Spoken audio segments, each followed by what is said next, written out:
Dios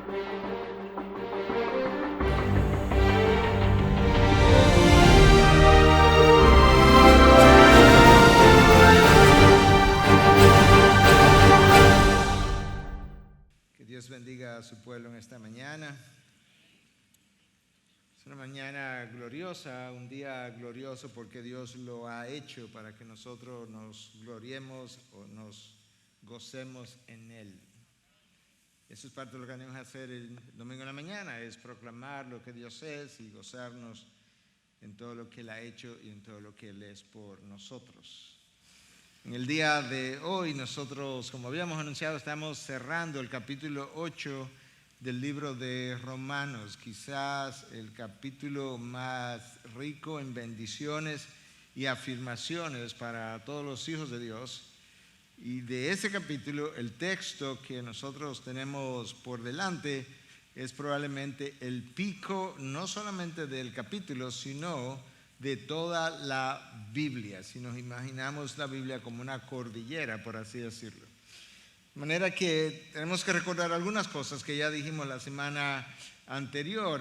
Habíamos hablado que del versículo 28 al 30 de Romanos 8, la palabra nos dice que Dios nos conoció en la eternidad pasada. Y eso implicaba, dijimos, no solamente que nos conoció en términos de información, sino que nos conoció mucho más allá que simplemente tener información acerca de nosotros, porque eso es lo que la palabra significa en el original y sobre todo con todo el trasfondo bíblico, implica conocerte, amarte e incluso separarte para Él, como Él hizo con la nación de Israel.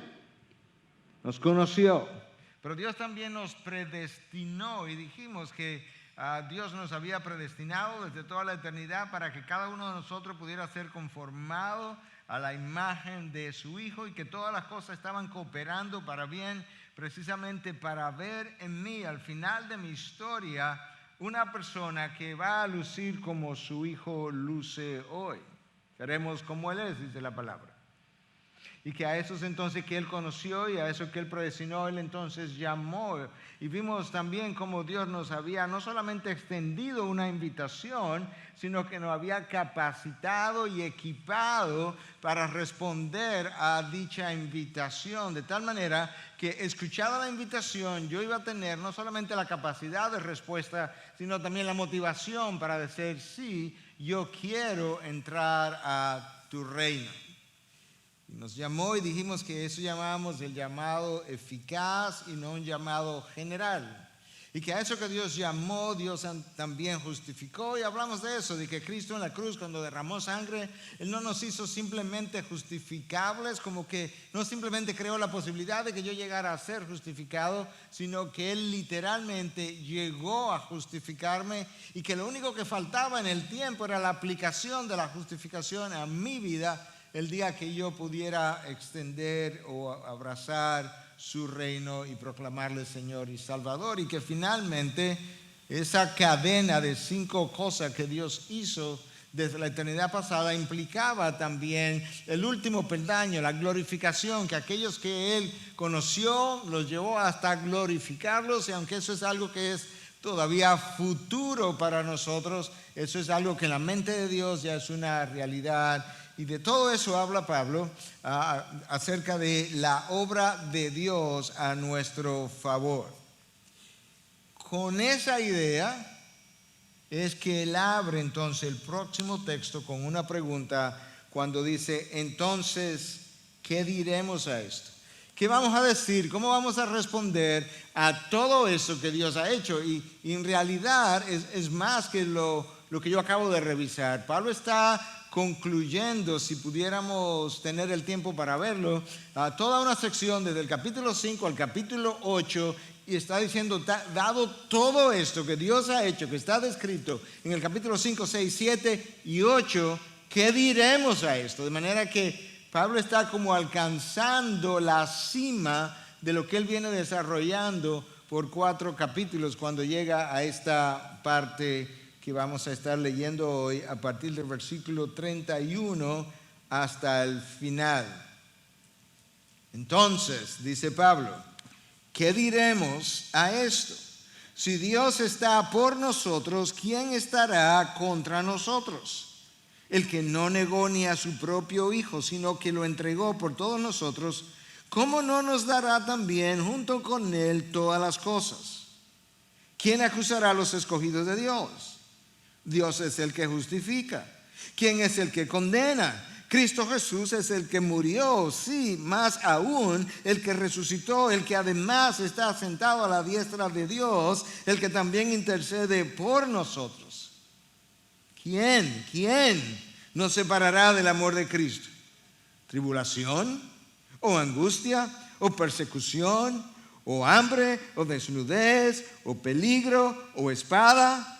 Tal como está escrito, por causa tuya somos puestos a muerte todo el día, somos considerados como ovejas para el matadero, pero en todas estas cosas somos más que vencedores por medio de aquel que nos amó. Porque yo estoy convencido que ni la muerte, ni la vida, ni ángeles, ni principados, ni lo presente, ni lo porvenir, ni los poderes, ni lo alto, ni lo profundo, ni ninguna otra cosa creada nos podrá separar del amor de Dios que es en Cristo Jesús, Señor nuestro. Aleluya. Amén. Amén. Terminé de predicar. No necesito decir más nada. Esto fue un sermón en alguna ocasión. Cada epístola de la palabra en alguna ocasión fue un sermón, literalmente, de tal forma que a la hora de leerlo nosotros tenemos que darle inflexión, entonación. Por esto fue predicado de la manera que yo lo leí. Este texto ha sido considerado por algunos como un himno de seguridad del creyente, seguridad de su salvación. Otros lo han considerado una canción de triunfo. Pues claro que es una canción de triunfo. Otros han dicho que este es el punto más alto de la revelación divina.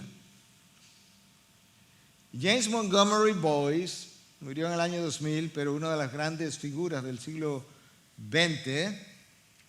De hecho, cuando él murió, creo que le mencioné en una ocasión, L.C. Sproul dijo que su muerte representaba el juicio de Dios sobre Estados Unidos, de tan extraordinaria que era su influencia. Y murió joven.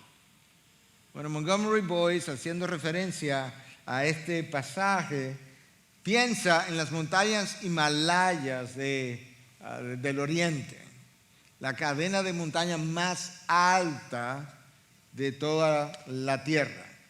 Y él dice que este pasaje es el pico más alto entre las montañas más altas de toda la cordillera Himalaya de la Escritura. En otras palabras, tú tomas la Escritura y tú consigues los 8 o 10 picos más altos de la revelación de Dios. Entre esos 8 o 10 picos más altos de la revelación de Dios, este es el Everest de la cordillera. De manera que yo me puedo bajar y nos vamos. Esto realmente es extraordinario.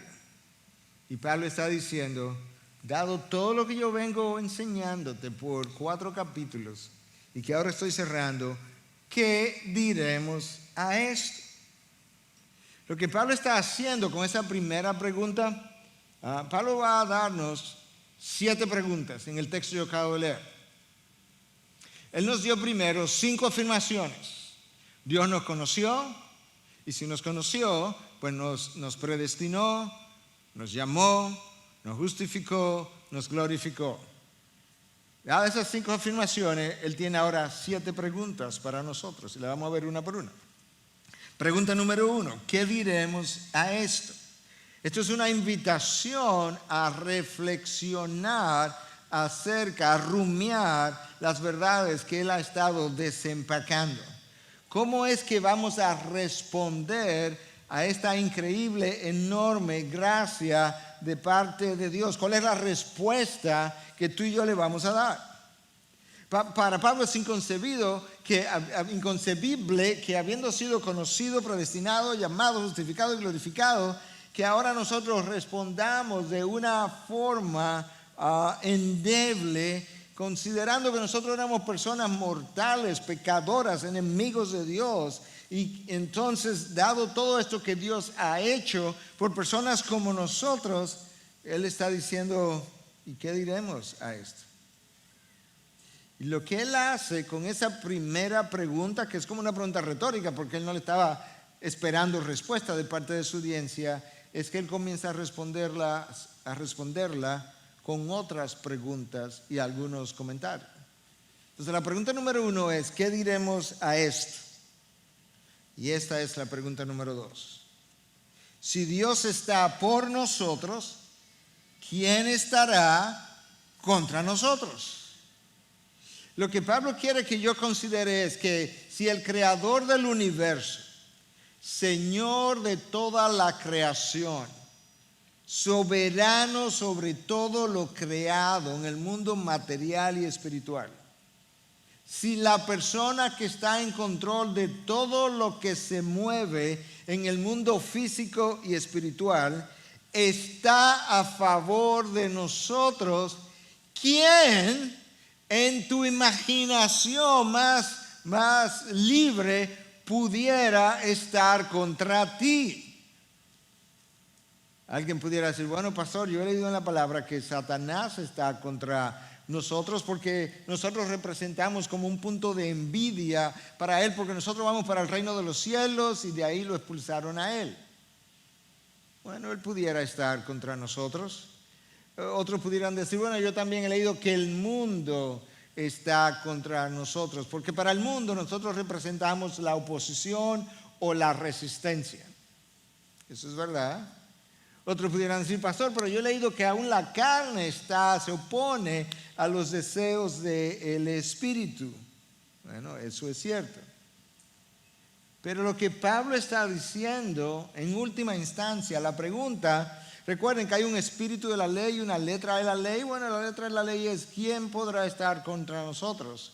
Pero el espíritu de la ley es que no importa el opositor que tú y yo tengamos, nosotros tenemos a nuestro favor un defensor mucho mayor, de mucho mayor tamaño, magnitud y poder, y por tanto no hay fuerza, ni cosa, ni ser que pudiera vencernos, porque nadie puede estar en contra tuya cuando el Dios del universo está a tu favor. Esa es la idea. Si la persona con el mayor poder y la mayor autoridad que existe en toda la creación está a tu favor, no hay nada que pueda competir con él o contigo.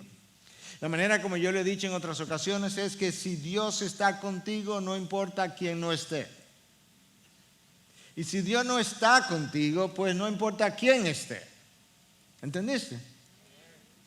Si tú tienes a Dios de tu lado, ¿quién importa el que no esté? Pero si tú no lo tienes de tu lado, ¿quién importa quién está contigo? Ahora, de Satanás, ya mencioné 3 posibles opositores: Satanás, el mundo y tu propia carne. De Satanás, ya la palabra nos dice que Cristo despojó los poderes de las tinieblas. Él es un enemigo vencido. Del mundo, Cristo dijo, confiar en mí que yo he vencido al mundo. Y de la carne, Cristo venció su pecado en la cruz el día que murió sin pecado, sin haber fallado, sin haber tropezado, y venció su muerte el día que resucitó. De manera que los 3 enemigos que pueden operar en contra nuestra ya han sido vencidos, de manera tal que tú no tienes nada que temer, porque tú no tienes nada que te pueda vencer. Voy a decir eso otra vez: tú no tienes nada que temer, porque no tienes nada que te pueda vencer. Al final de la historia nosotros ganamos. Algunos de ustedes siempre han estado interesados en escatología y que cuándo viene Cristo, y que cuánto falta, y que se habrá tribulación, y que se habrá un rapto, y que se viene al principio, que se viene en el mediado, el rapto se viene al final. ¿Tú quieres un resumen de la escatología en una sola frase? ¿Tú quieres un resumen? Nosotros ganamos al final. Ese es el resumen de todo lo que ha de venir en el futuro. Y ganamos porque Dios está por nosotros. Y por tanto, nada podrá estar contra nosotros. ¿Qué tan por nosotros está Dios? Bueno, déjame mostrarte de este texto y del texto anterior que vimos la semana pasada. En 8:26, el Espíritu de Dios estaba por nosotros porque Él intercedía por nosotros con gemidos indecibles en vista de nuestra ignorancia y debilidad en nuestra vida de oración. Y como Él conoce la voluntad de Dios, Él intercedía conforme a la voluntad de Dios. El Espíritu estaba por ti. Eso es 8:26. En 8:32, el Padre está por ti porque Él nos dio al Hijo. Y en 8:34, el Hijo está por ti porque Él fue el que murió en tu lugar. La Trinidad entera está por ti, hermano. ¿Tú te imaginas eso? El Dios trino por completo, persona por persona, ha dejado testimonio de que Él está a favor de aquello que Dios eligió en la eternidad pasada. Si eso no te hace brincar de tu asiento, bueno, vete a un gimnasio y comienza a practicar. Porque tú necesitas energía para poder brincar cuando tú escuchas revelaciones como esta. Toda la Trinidad a favor de una sola persona. Pastor, ¿y yo soy tan importante entonces? Bueno, no, tú no eres tan importante. Ahora no te vuelvas megalomanoma, ¿no? No es que tú eres tan importante, es que Dios nos ama tanto, que tiene toda la Trinidad invertida en ti y en mí. Pregunta número 3. El que no negó ni a su propio Hijo, sino que lo entregó por nosotros. ¿Cómo? ¿No nos dará también junto con Él todas las cosas? Lo que Pablo está ayudándote a rumiar aquí es que, ¿cómo se te ocurre pensar que pueda haber alguna circunstancia en algún momento de tu vida donde Dios no quiera o rehúse bendecirte de alguna manera cuando Él te dio su propio Hijo? De manera que Pablo está ayudando a los romanos y a nosotros a remover toda duda de nuestra mente, de que haya algo en algún momento que Dios entienda que es para mi bien y que Dios quiera retener cuando lo mejor de lo mejor, por así decirlo, el Everest del cielo, su Hijo, ya nos fue dado y nos fue entregado. ¿Te imaginas qué es lo que Dios está ayudándonos a entender? Yo no creo que nosotros hemos considerado detenidamente el hecho de que Dios tenía un Hijo santo que era igual al Padre y que Él lo entregó para que Él fuera maltratado por hombres que habían maltratado su ley, pisoteado su ley, para que nosotros pudiéramos pasar la eternidad con Él. Yo no creo que hemos pensado en eso lo suficiente. Porque eso solo, el hecho de Dios entregar a su Hijo sin necesidad, sin que el Hijo tuviera necesidad alguna, sin que Dios tuviera necesidad de compañía, sin que Dios fuera a estar más satisfecho y más alegre, contento, gozoso con tenernos a nosotros que estando Él en sí mismo, como estuvo por toda la eternidad, gozando de la Trinidad, no teniendo esa necesidad, entregó al Hijo. Eso debiera remover de una vez y para siempre la idea de tu mente de que Dios no me escucha, Dios no me ama, Dios no me busca, Dios no me bendice, Dios no. Dios sí.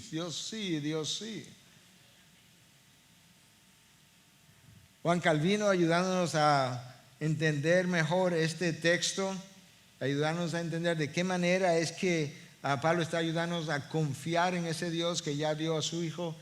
Menciona 2 o 3 pasajes de la palabra que yo quiero mencionártelo rápidamente. Versículo 23:4, que ya lo leímos y lo cantamos. Aunque pase por el valle de sombra de muerte, no temeré mal alguno, porque tú estás conmigo. Tu vara y tu callado me infundirán aliento. Tú escuchaste lo que David estaba pensando. Hay circunstancias en la vida donde realmente es como una sombra de muerte. En otras palabras, tus posibilidades de salir con vida son muy pocas. Pero aunque yo pase por una circunstancia como esta, tú vas a estar a mi lado durante mi travesía.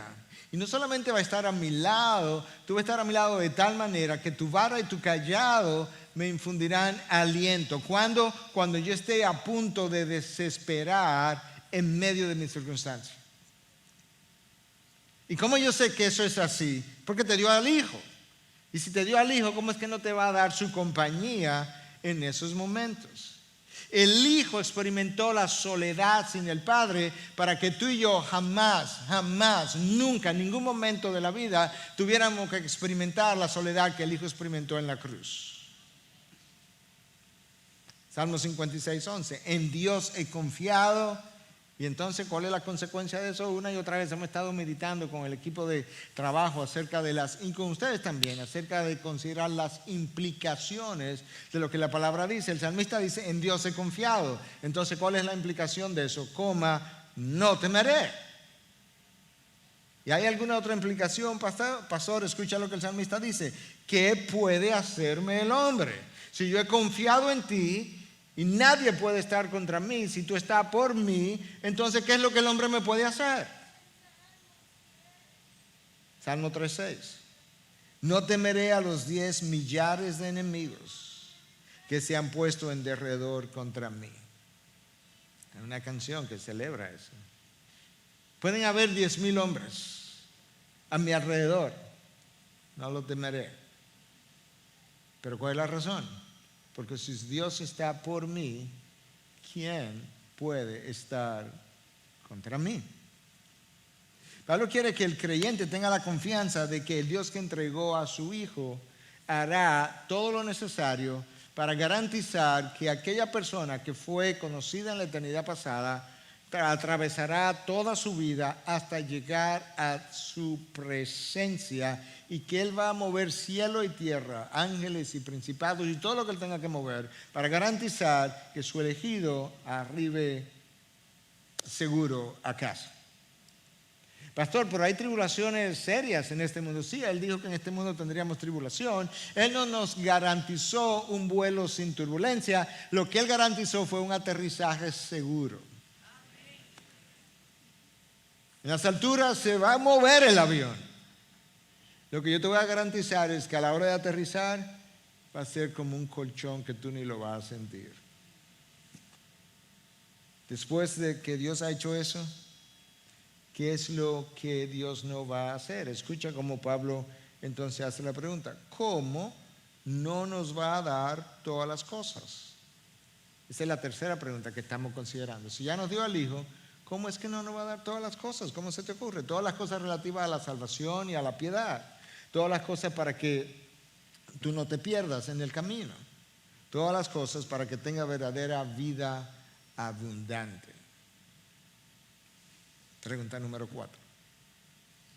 Dado todo lo revelado, Pablo dice, ¿quién acusará a los escogidos de Dios?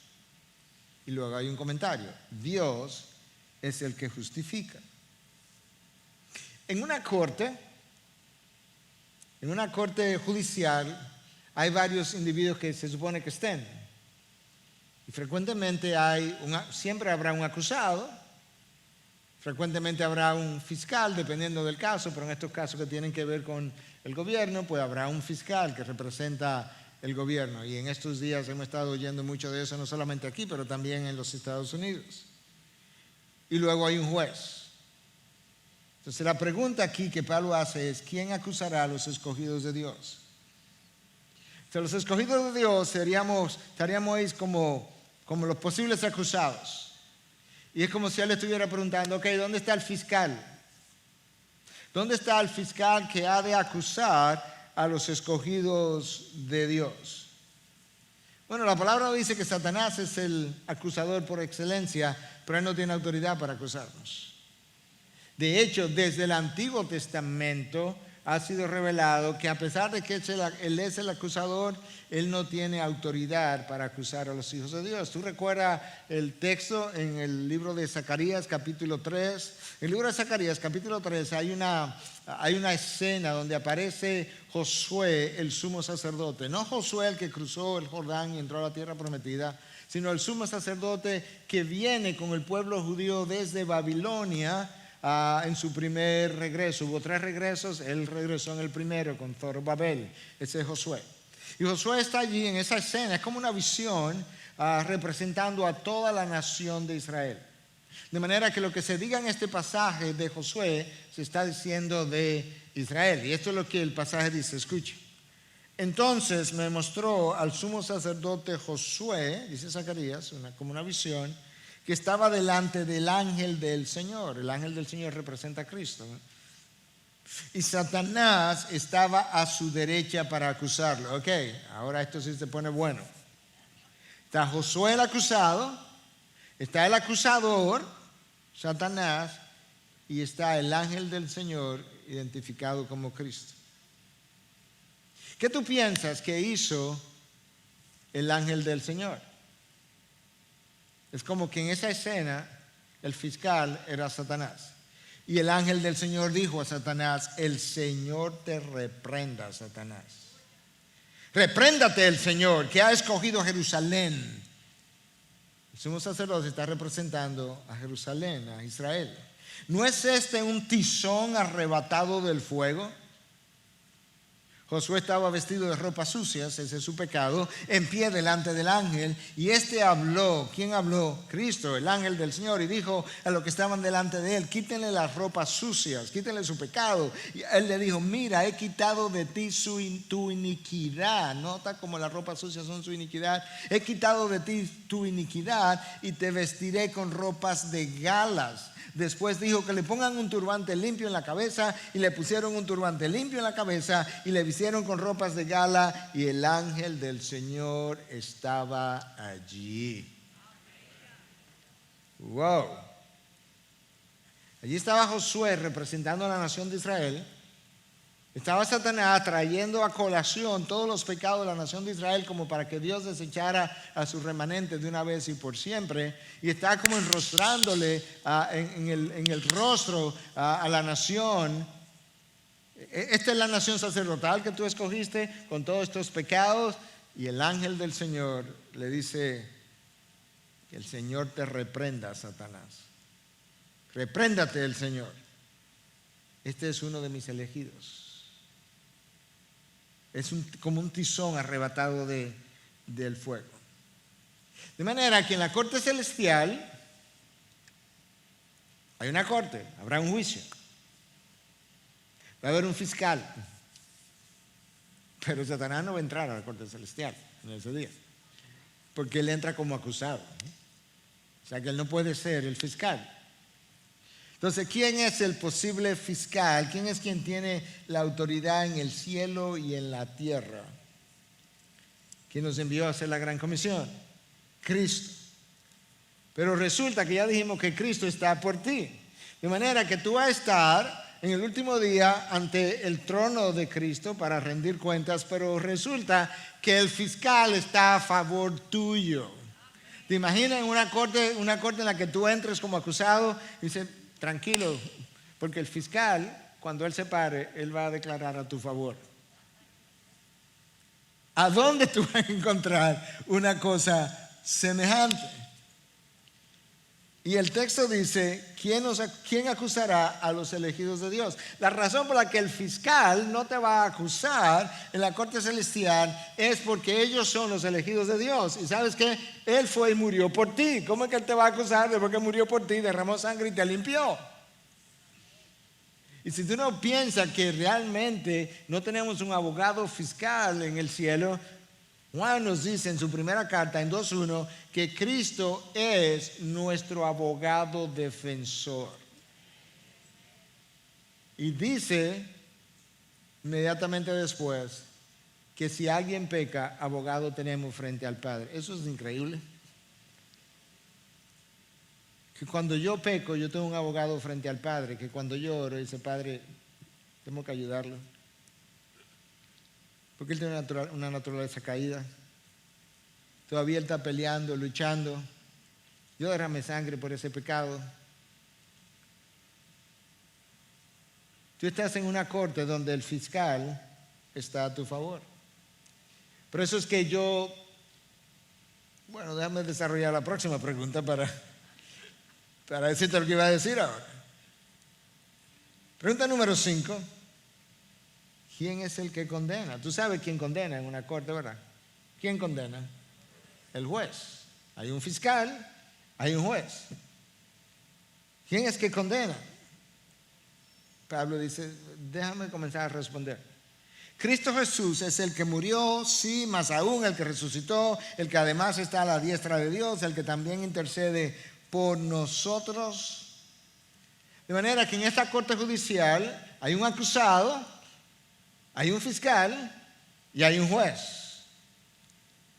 El acusado podría ser yo, pero nadie me va a acusar, porque ya dijimos que el fiscal, que podría traer la acusación, que tiene la autoridad, está a mi favor.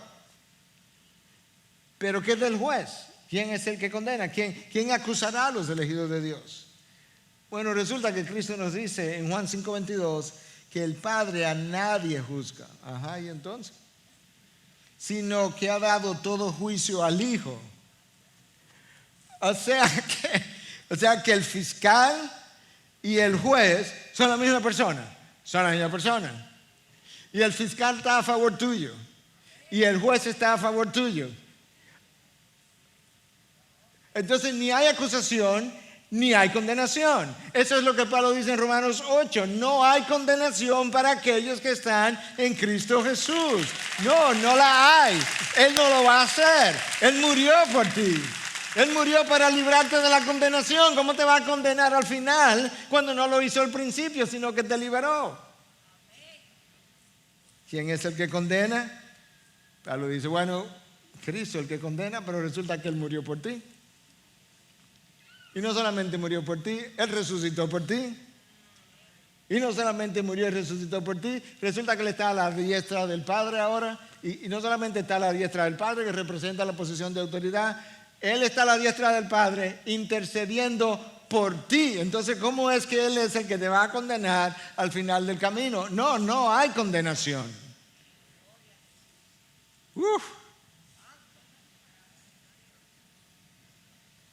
¿Te imaginas lo que Dios ha hecho por nosotros? A su diestra, esa es la posición de autoridad, está Él sentado. Pero cuando tú llegas al final del camino y llegas a Apocalipsis y tú ves el trono, Jesús no está sentado a la diestra del Padre. En la visión de Apocalipsis, Él está de pie. Él está de pie porque Él está presto a defenderte a la hora de cualquier acusación. Él es tu abogado defensor, como el fiscal se pone de pie a la hora de la acusación. Entonces Él declara a favor tuyo y luego dicta una sentencia que Pablo nos está diciendo desde ya será a favor tuyo. Porque eso es como ha sido diseñado desde la eternidad pasada hasta la eternidad futura. Wow. A la diestra del Padre, pastor, Él está intercediendo por nosotros. Ajá. Pero no nos dijiste que el Espíritu Santo intercede por nosotros. Sí, desde aquí abajo en la tierra, donde desde mi morada, Él intercede por mí.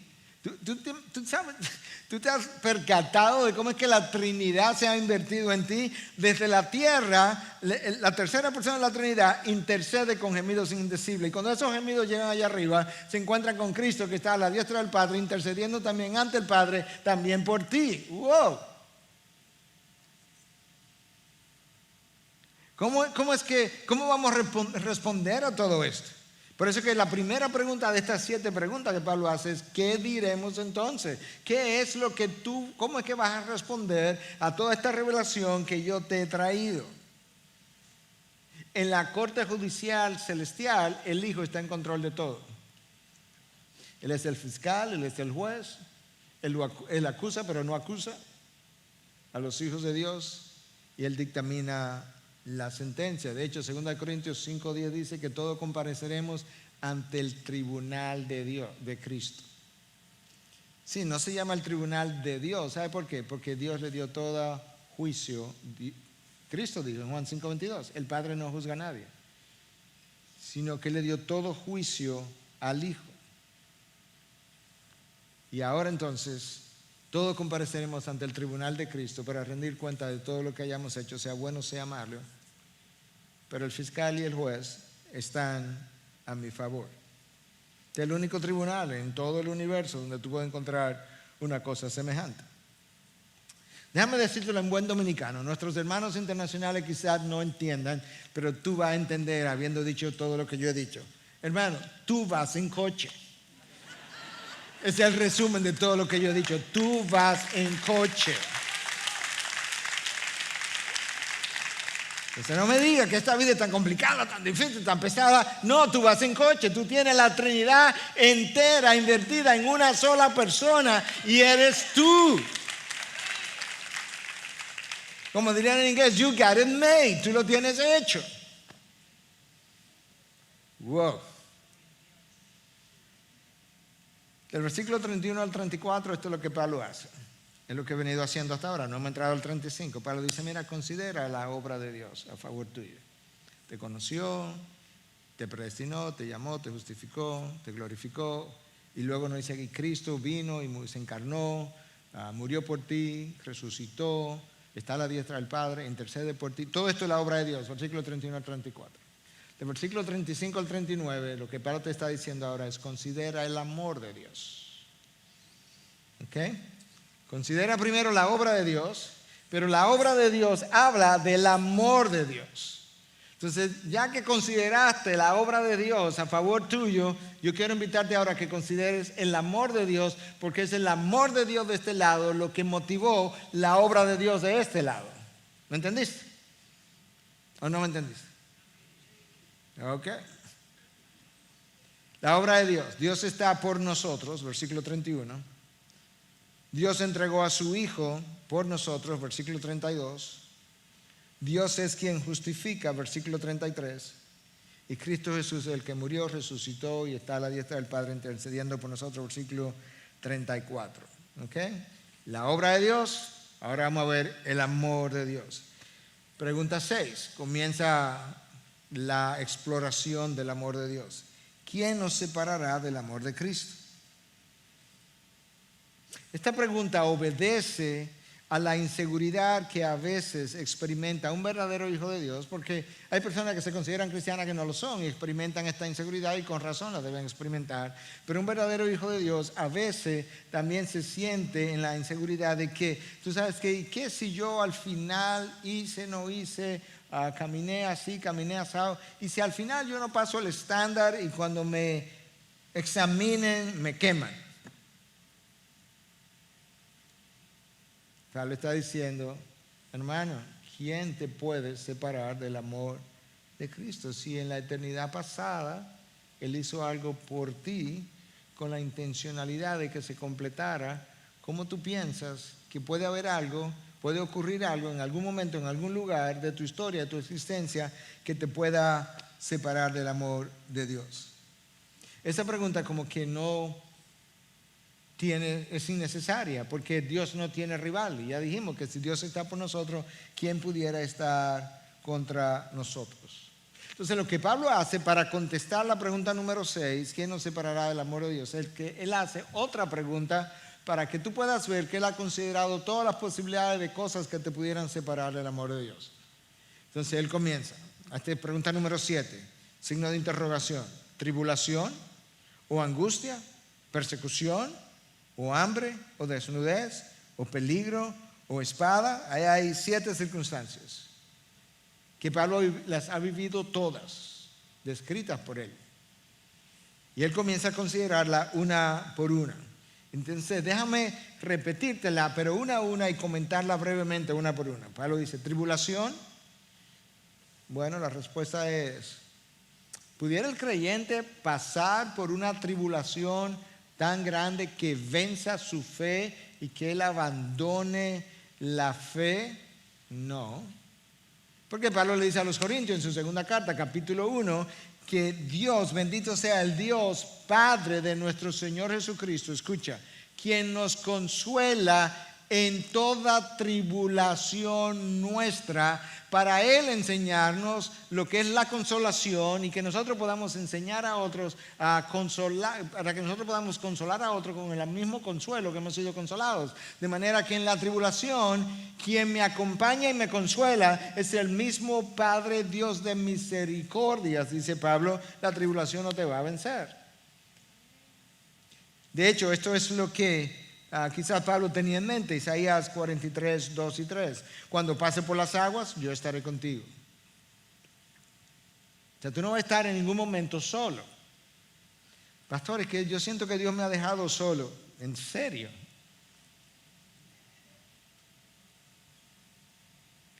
Y si por los ríos, no te cubrirán. Cuando pase por el fuego, no te quemarás. ¿Y cómo yo sé eso? Bueno, mira el horno de fuego y los 3 amigos de Daniel. Ni la llama te abrazará, porque yo soy el Señor tu Dios. ¿Tú escuchaste cuál es la razón por la que yo no me voy a ahogar, yo no me voy a quemar? Y eso está hablando de tribulación. Son figuras del habla para expresar tribulación, angustia, dificultades. Oye lo que Dios dice: la razón no es que tú eres tan bueno, la razón no es que te has portado tan bien, aunque nosotros debiéramos portarnos bien. Escucha cuál es la razón: porque yo soy el Señor tu Dios, el Santo de Israel, tu Salvador. Ahora escucha esto increíble: he dado a Egipto por tu rescate a Cus y a Seba en lugar tuyo. Dios le está diciendo a la nación de Israel: yo entregué a Egipto, a Cus y a Seba, a 3 naciones en rescate por ti. Entonces, ¿cómo se te ocurre que yo te voy a dejar solo? Pablo está diciendo: angustia, no, imposible. Él no consuela en medio de la, tribulación, no consuela la tribulación próxima. Angustia, en buen dominicano, dúdolo. Oye lo que Dios dice de la angustia a través del Salmo 50:15: invoca mi nombre en el día de la angustia. Ajá. Y invoca mi nombre en el día de la angustia. Ahí, ¿qué tú vas a hacer? Él te va a decir: yo te libraré y tú me honrarás. Invoca mi nombre. Yo te reto, yo te desafío a que invoques mi nombre en día de la angustia. Cuenta conmigo, tú puedes estar seguro de eso. Llámame, yo voy a estar ahí y de alguna manera yo te voy a librar. Bueno, pastor, yo hice eso, pero resulta que ahora estoy en los cielos porque me morí. Te libró de este mundo, te libró de esta prisión, te libró de este mundo pasajero, de este mundo temporal. Ya no habrá más lágrimas, ni dolor, ni todas estas vicisitudes. La más grande liberación es cuando te vayas para el cielo.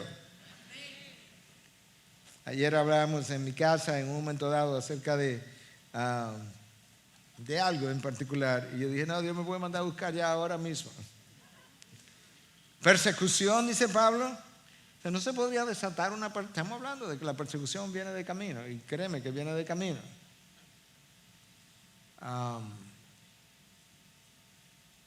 ¿Tú escuchaste el testimonio de Pablo acerca de la persecución en una sola frase? Pablo dice: somos perseguidos pero no abandonados. Pablo es realista y dice: no, yo sé que me han perseguido, lo que yo nunca he estado solo.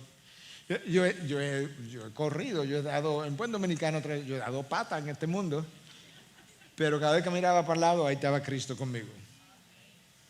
¿Hambre? Dice Pablo. No, yo aprendí, de hecho, es tan imposible que el hambre nos separe del amor de Dios, que oye, Dios me enseñó a estar contento en la escasez y en la abundancia, saciado o con hambre. He estado en hambre y en sed, dice Pablo, pero yo aprendí a estar contento. Desnudez. Bueno, hermano, una vez tú has sido vestido con la rectitud de Cristo, la desnudez te importa poco. Cristo estuvo desnudo en la cruz, el Dios del universo, creador del universo. ¿Tú crees que él estaba preocupado? Uy, me están viendo. No, porque él tenía una vestidura de mucho mayor trascendencia que las ropas que yo tengo puestas. Desnudez, no. Peligro.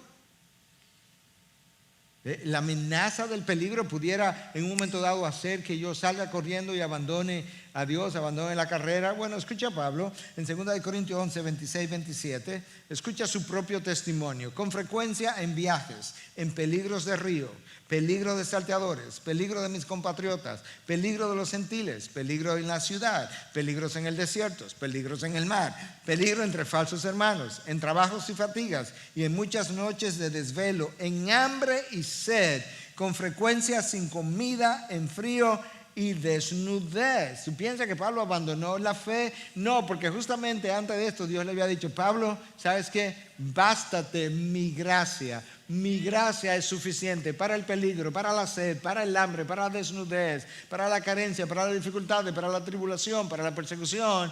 Pablo, tú tienes lo que requieres para permanecer en el camino hasta el final. Además, tú tienes algo más, Pablo. No solamente tienes el Espíritu de Dios que te provee todo eso que necesitas.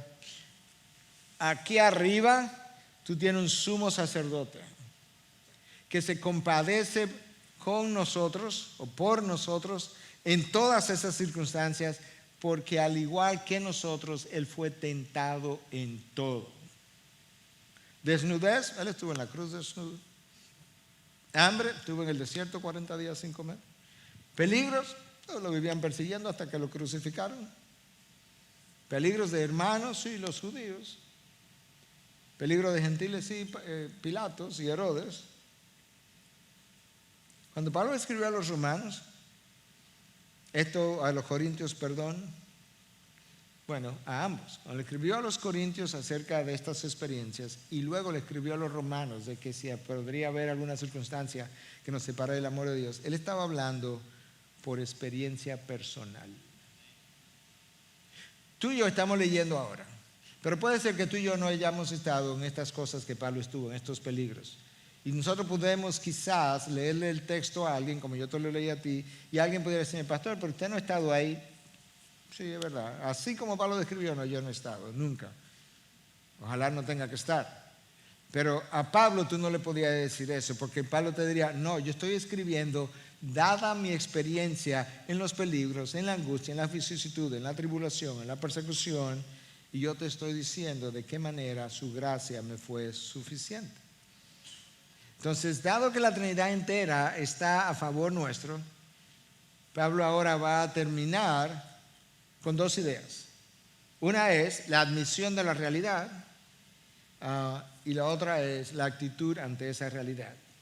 ¿Okay? La admisión de la realidad y la actitud ante esa realidad. Versículo 36. Tal como está escrito: por causa tuya somos puestos a muerte todo el día. Es la realidad. Somos considerados como ovejas para el matadero. En otro texto Pablo dice que nosotros somos la escoria del mundo, la basura del mundo. Somos considerados como ovejas para el matadero. Somos considerados de poco valor, hasta el punto que nos llevan como ovejas que van a ser muertas. Esa es la realidad. Versículo 36. ¿Cuál debiera ser tu actitud y la mía? Versículo 37. Pero en todas estas cosas somos más que vencedores por medio de aquel que nos amó.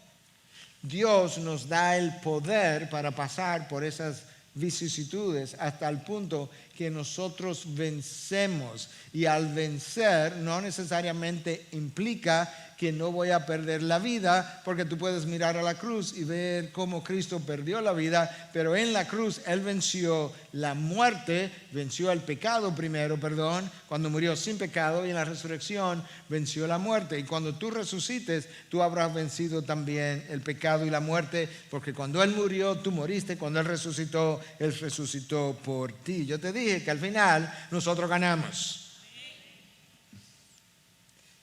Y ahora, para cerrar el capítulo, el apóstol Pablo menciona 10 circunstancias. A manera de ilustración, él dice: mira, ninguna de ellas nos podrá separar del amor de Dios. Porque estoy convencido que ni la muerte, número 1, ni la vida, número 2, ni ángeles, número 3, ni principados, 4, ni lo presente, 5, ni lo porvenir, 6, ni los poderes, 7, ni lo alto, 8, ni lo profundo, 9, ni ninguna otra cosa creada, 10, nos podrá separar del amor de Dios que es en Cristo Jesús, Señor nuestro. Ni la circunstancia de esta vida presente, ni la circunstancia de la muerte. Ya lo leímos. Aun si paso por el valle de sombra de muerte, no temeré mal alguno, porque tú estarás conmigo, tu vara y tu cayado me infundirán aliento. No, ellos no podrán hacerlo. Ni ángeles ni principados. La Nueva Versión Internacional dice ni ángeles ni demonios. ¿Y por qué Pablo menciona ángeles aquí? Porque los ángeles uno no esperaría como que estarían tratando de separar al creyente de la presencia de Dios. Bueno, no está claro, pero una posibilidad es que desde los tiempos antiguos, incluyendo en la iglesia de Colosa, entre los colosenses, había gente que estaba siendo tentada a adorar ángeles. Y tú lo puedes ver en la misma Biblia, de parte de hombres piadosos. Juan está en la isla de Patmos y recibe una visitación de parte de un ángel. Y resulta que Juan está tan impresionado con la imagen de esta figura que lo que él hace es que se arrodilla y está listo para adorar al ángel. Y el ángel le dice, no, a mí no me adores. Adora a Dios. En otras palabras, los ángeles no van a intentar separarte de Dios porque ellos son adoradores de Dios. Y el ángel le recuerda a Juan, no, yo soy un consiervo contigo. Yo no soy más ni menos que tú. Yo sirvo al Dios Altísimo de la misma manera que tú sirves al Dios Altísimo. De manera que, es más, mejor me uno yo a ti a adorar al Dios que me envió a hablar contigo. Ni ángeles, demonios, ya ellos fueron derrotados en la cruz, están desarmados. Ni lo presente, ni lo porvenir. Yo no sé en qué circunstancia tú te encuentras. Quizá es muy pesada, quizá es muy oscura. Pero escucha, Pablo dice, tus circunstancias presentes no tienen el poder ni la autoridad, si tú eres verdaderamente un hijo de Dios, para sacarte finalmente de la familia de Dios. Ni las circunstancias presentes ni lo porvenir. Pastor, pero bueno, ¿y si se pone peor la cosa? Bueno, eso está dentro de lo porvenir. Pablo te dice, no, ni lo porvenir. Porque no es que tú tienes a Dios agarrado por una mano y hay fuerzas que te están jalando y se te va a zafar la mano. No, es que la mano de Dios te tiene a ti agarrado y su poder es infinito. De manera que no importa lo que te empuje, te ale, te trate de llevar o no, tú permanecerás en su mano. Es más, Dios te tiene abrazado para que tú no te puedas salir de lo que es su posesión. Ni lo presente, ni lo porvenir, ni los poderes. No estamos seguros de por qué Pablo, ya habiendo mencionado demonios y potestades, habla de poderes. Quizás tiene que ver con... Algunos piensan que quizás son poderes terrenales, la persecución de regímenes totalitarios que han perseguido a los hijos de Dios. Pero resulta que los poderes terrenales tampoco tienen autoridad sobre nosotros. Que no, pastor, han matado mucha gente, lo han martirizado. Sí. Pero oye lo que dice el libro de los Hechos. Mira cómo es que lo matan. En Jerusalén se reunieron, tú conoces la historia, los judíos, los romanos, Pilato, dice el libro de los Hechos, y Herodes, para conspirar contra tu santo Hijo Jesús. Vamos a conspirar, lo vamos a matar. Tú conoces lo que dice el resto del texto ahora. Para hacer todo cuanto tu mano había previamente determinado. De manera que cuando las autoridades terrenales se reúnen a conspirar conmigo, terminan haciendo lo que Dios había previamente determinado, y Él va a hacer que eso también coopere para bien. Porque resulta que cuando Herodes y Pilato y los gentiles y los romanos crucificaron a Cristo, ellos no se daban cuenta que estaban logrando la mayor victoria de todo el universo. La conquista del pecado, la conquista de la muerte, la justificación de todos los hijos de Dios. Y yo creo que si le damos para atrás la historia, Pilato y Herodes y los judíos y los gentiles dicen, vámonos para la casa, porque nosotros lo que vamos a hacer es aquello que nos va a vencer a nosotros mismos. ¿Me entendiste? ¿O no me entendiste? Para comenzar a predicar de cero otra vez. Ni lo alto ni lo profundo. Yo creo que aquí Pablo lo que está considerando es como la dimensión, ni lo alto, nada, ni nada para allá abajo, quizá él pudo haber dicho ni nada alrededor, como considerando nada que esté en la creación, lo podrá hacer. Y finalmente, esta es la que a mí más me gusta de todo. Ni ninguna otra cosa creada. Me voy a quedar ahí un momentico. Lo único que no ha sido creado es la Trinidad. Todo lo demás fue creado. Entonces piensa ahora que Pablo está diciendo, mira, yo mencioné 9 cosas hasta ahora, pero ahí no está todo. Entonces, para lo que se quedó afuera, que va a incluir los ángeles, los demonios, Satanás, los ángeles caídos, los no caídos, todos los hombres, los gobernadores, todos los sistemas de gobierno, todas las circunstancias del mundo físico. Pero, por si acaso a ti se te ocurre que tú podrías separarte del amor de Dios. Ni tú puedes. Ni ninguna otra cosa creada nos podrá separar del amor de Dios. ¿Tú eres algo creado? ¿Sí o no? Pues ni tú puedes separarte del amor de Dios en Cristo Jesús. Tú puedes tratar, gente ha tratado de salir corriendo de Dios, de alejarse de Dios. Hay un ejemplo, hay una historia en la Biblia de alguien que trató de salir corriendo de Dios, de alejarse de Dios. ¿Tú recuerdas? Porque el problema con Dios es que Él está en todas partes. Entonces cuando tú sales corriendo de Dios, te choca con Dios. Si Dios está aquí, no, yo no quiero esto, ¡boom! Ahí está Dios. Entonces Jonás no tenía toda la revelación bíblica. Y Jonás dice, Dios quiere que yo vaya a hacer una misión a Nínive. Y Dios me encontró aquí, me dio, no, yo tengo que salir corriendo de aquí, de donde Dios me habló. Porque Él debe estar aquí, déjame salir corriendo. Y Dios dice, está bien, te espero en Nínive, Jonás. Y resulta que Jonás, ustedes conocen la historia, se levantó un viento, los marineros lo tiraron, Jonás reconoció que la tormenta se había levantado por su pecado, se lo traga un gran pez. Escucha, capítulo 2, versículo 1. Entonces Jonás oró al Señor, su Dios, desde el interior del pez. Ahí se encontró con Dios otra vez, porque está en el interior del estómago y está hablando con Dios. Y dijo, en mi gran aflicción clamé al Señor y Él me respondió. Lo oyeron desde allá abajo, desde el fondo del mar, en medio de un estómago, lo oyeron. Desde la tierra de los muertos te llamé, sí, porque él estaba casi muerto. Lo mejor del texto de Jonás dice, y tú, Señor, me escuchaste. Versículo 7, ahora 6, 7. Pero tú, oh Señor mi Dios, me arrebataste de las garras de la muerte.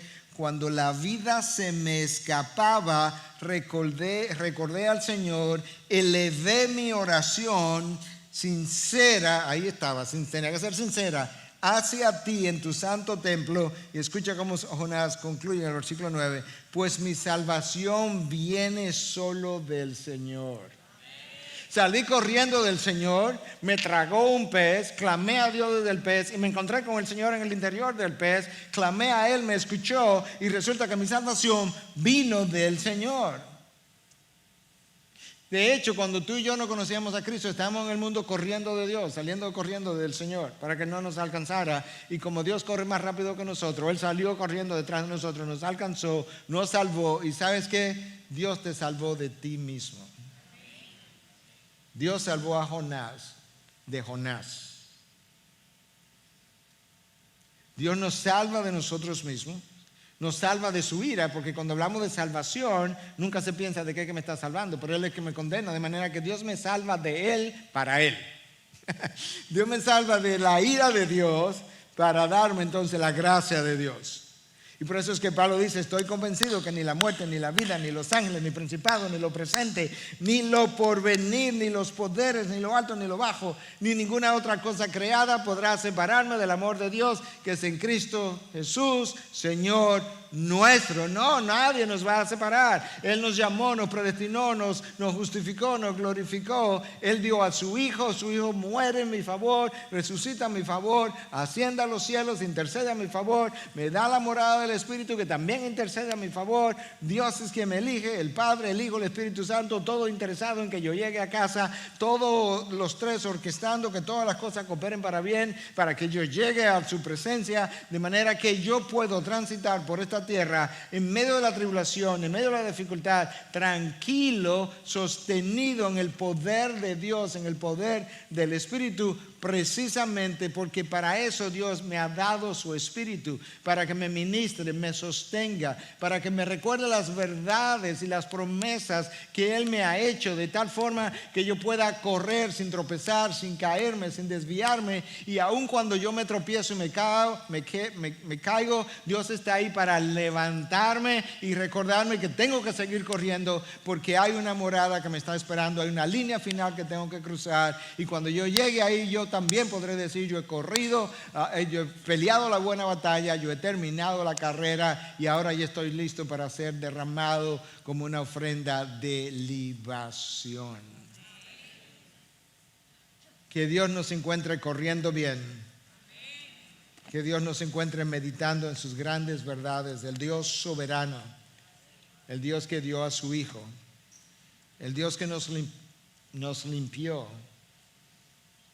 Que yo pueda recordar entonces que ese Dios está por nosotros, que nadie podría estar contra nosotros. Padre, gracias por tan grandes verdades. Gracias por darnos, como decía Boyce, el Himalaya de la Escritura en este pasaje.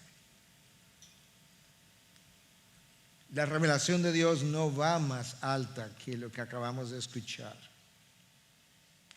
Gracias por celebrar con nosotros lo que tú has hecho por nosotros y recordarnos a nosotros el amor que te movió a hacer todo lo que has hecho por tus hijos. Gracias por tu obra y gracias por tu amor. Gracias por el amor que te movió a obrar. Padre, nosotros queremos al cantar, celebrar, recordar ambas cosas, las verdades que hemos rumiado en esta mañana. Permite que nosotros podamos seguirlo haciendo el resto de la semana y que nuestras vidas reflejen la gracia con la que tú nos has salvado.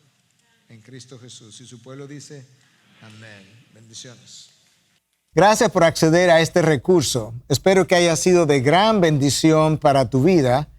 Te sugiero que te suscribas a este canal de forma que tú puedas recibir notificación la próxima vez que hayamos subido un nuevo recurso que pueda servirte de instrucción y bendición.